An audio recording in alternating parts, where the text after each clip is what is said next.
morning, grade 9s. Today we're going to look at some language, which will be paper 2 at the end of the year. Now remember, for grade 9, paper 2 is normally an external paper, which is set by the department. So we need to make sure that we cover everything so that we are ready for that exam. So we're going to start off with revision from grade 8.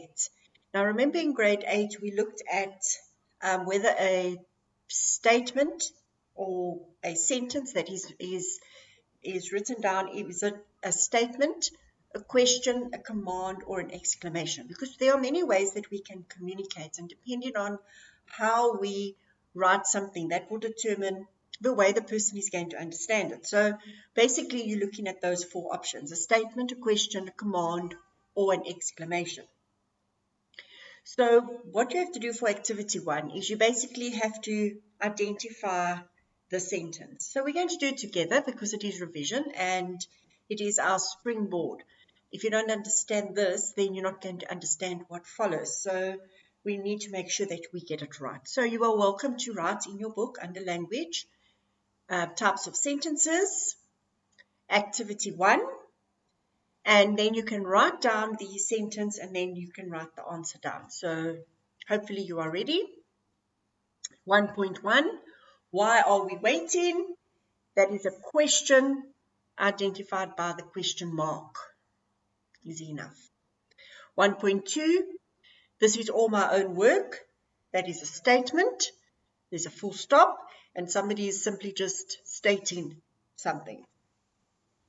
1.3, please may I have a piano for Christmas? It is a question identified as, again, by the question mark. 1.4, ridiculous.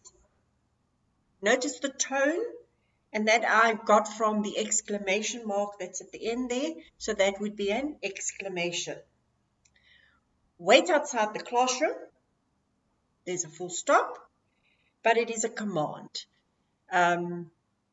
Somebody, probably the teacher, is ordering the student to go and wait outside the classroom for her. 1.6, you don't mean that, do you? There is a question mark, so therefore it is a question. And if we were in class right now, I'd be asking you, does anybody know what kind of question that is? And hopefully somebody would be able to tell me that it is a tag question. A tag question, but we'll go into that a little bit later on in the term. Number 1.7, what a great idea. An exclamation, because there's an exclamation mark. In 1.8, Mr. Hayward's favorite food is curry. That is a statement. 1.9, fry the onions in oil. That is a command. And 1.10, did you find this activity easy? It is a question. So hopefully your answer to number 1.10 is yes. So then you're going to do activity 2. And what you have to do for activity 2 is rewrite each example printed below as the type shown in brackets. So we'll do the first one together. 2.1, tell me what Michaela said to Tiffany. That is written as a statement, but we want you to write it as a question. So then your answer would be, what did Michaela say to Tiffany? What did Michaela say to Tiffany? Question mark. Now note that some words you'll have to leave out. Some words you have to change. You have to look at tenses. You have to look at concord. So all of those things that we've already learned will come into play now when you are changing the form of something. So what you need to do, please, is you need to do 2.2, 2.8 in your books, rewriting the sentence according to what we are asking you to do in brackets. It really is not difficult. Okay, then grade 9s, if you have a look at the block on the screen there, it's just an explanation. We've just taken it one step further. Sentences can also be divided into 3 kinds of sentences. So we're going to look at a simple sentence, a compound sentence, and a complex sentence. And it really is not difficult at all. It has to do with the verbs. the finite verbs. Now remember, last term we learned about verbs and we learned about finite verbs. And a finite verb is a verb that can function by itself.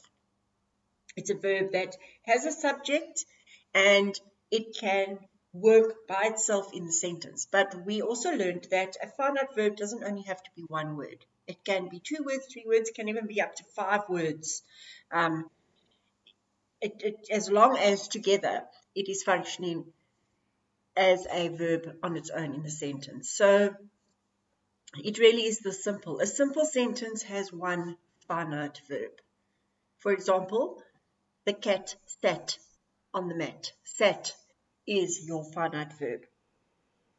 Compound sentences have 2 finite verbs or 2 main clauses. There are 2 main clauses in the sentence, joined by a conjunction. So an example of a compound sentence would be, I ran and jumped into the pool. Ran, jumped are your finite verbs. I ran into the pool, I jumped into the pool. But you're combining it, so it's I ran and jumped into the pool. So that is a complex sentence, a compound sentence. And then a complex sentence is a sentence that has a main clause, which means it has a finite verb. And then there are subordinate clauses. Now, subordinate clauses can or may not have part of a verb, but they are parts of the sentence that are not necessary, but they're nice to have. So it's like a cupcake. You don't need a cherry on the top or a Smartie on the top, but it's nice to have. So a complex sentence would be, while washing the window, Peter broke his hand. While washing the window. That's not a complete sentence. While washing the window. Who was washing the window? What happened? There is an understanding that, okay, so now what next? So we understand that that cannot be a full sentence. Yet washing is part of a verb, but it's not a finite verb. So therefore it is not a full sentence. Peter broke his hand. So if I said to you, Peter broke his hand, you understand immediately what I'm saying. Broke is your finite verb. Peter broke his hand is the main clause. It can be a simple sentence on its own, but we are adding to that sentence. So we are saying, while washing the window, comma, Peter broke his hand. While washing the window is your subordinate clause. The minute you have a subordinate clause, then it is a complex sentence. Easy. All right, so let's look at activity 3. You have to identify whether each of the sentences printed below is a simple, a compound, or a complex sentence. And in each case, underline the finite verb. So you're going to rewrite the sentence, underline the finite verb, and then say whether it is a simple, compound, and complex sentence. Don't miss a step, grade 9s. Don't be lazy. Underline the finite verb, because once you've underlined the finite verb, it's easy then to identify whether it's what type of sentence it is. Because let's look at the first one. 3.1. Rain fell today. Finite verb there is fell. Yeah, rain is a noun. Today is an adverb. Fell is your finite verb. How many finite verbs? 1. So if a sentence has one finite verb, it is a simple sentence. So you will then put a dash and write simple sentence next to the sentence. So you're going to rewrite the sentence, underline the main verbs in the sentence, and then identify whether it is a simple, a compound, or a complex sentence. Then, when you are finished with that, you scroll down. I want you to answer these questions that I have put at the bottom here. They go right to the bottom of the page. So what I would like you to do is write the sentence and then write the answer. Do it in different colors. So if you write the sentence in black, answer in blue, or if you write in pink, answer in purple, or whatever. But it's going to help you with the next section. So the first one says, look at the part of the sentence that is underlined. There you see in 3.5 and 3.6 part of the sentence is underlined. Write what you notice. So I'm going to help you with the first one. Some of the flowers in the garden died because of the heavy rain. Look at the part of the sentence that is underlined, because of the heavy rain. What do you notice? Okay, maybe you haven't seen anything yet, so let's look at 3.6. Although it was wet, my cat stayed outside all the time. The sentence that the part that is underlined is outside all the time. What do you notice? And hopefully what you have noticed is that there is no verb. There is no verb. Because of the heavy rain, no verb. Outside all the time, no verb. So that's what you will write down. There is no verb. Okay, then you go to the next one. Write down the question, read the part of the sentence that is not underlined, and then what do you notice? So if the part of the sentence that is underlined, what we noticed was that there is no verb, then you can assume that in the next part, it also has something to do with a verb. All right, so look out for that. Anyway, then you go through each question. Please write it down and then write the answer. And when we look at the next video, I'm going to start by answering those questions with you, and hopefully you have them right. And that will springboard us into our next lesson. So yeah, that is the homework then for this week, please.